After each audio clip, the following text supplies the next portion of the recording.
Well, I did a little bit of volunteering for Xchanges, and I kind of, wooed my way into the place, and then they offered me they were opening up a month of June to give to a student curator, and they offered me this incredible opportunity, so I took it, and my intentions were pretty vague at first because I wasn't too sure what I wanted, but I knew that I wanted to go with something that represented me and what I like, and not like per se, but just, art that speaks to me.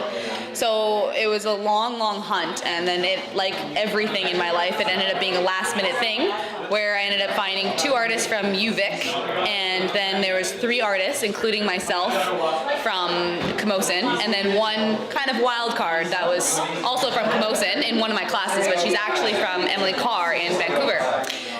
So I found these pieces, and I chose these pieces based upon the pieces themselves. And there was 2 artists that I didn't actually even know them, but I chose them based upon the art.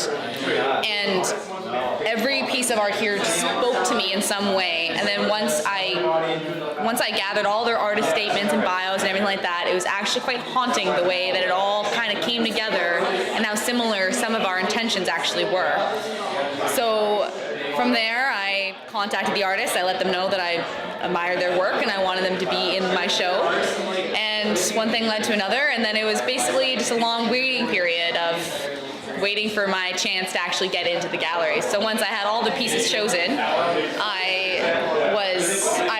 it was just a lot of brainstorming, a lot of thinking, a lot of just trying to imagine what it's going to look like in a space.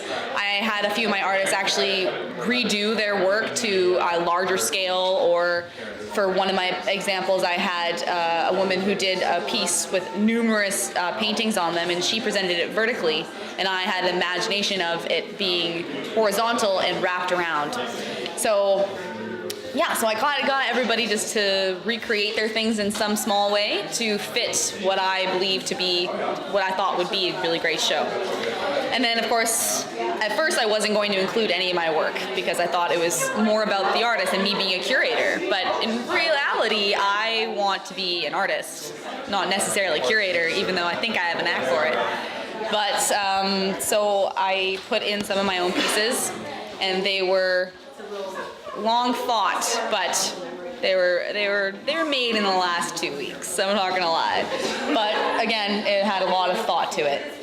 And then I started setting up only this week, and when everything was really, there was no really intense glitch. I don't think, nothing that bothered me. I had to build some false walls and bring them in, and everything turned out pretty well, and I'm pretty pleased with the show. I think that it went well and it looks great, and yeah, I think I did a good job.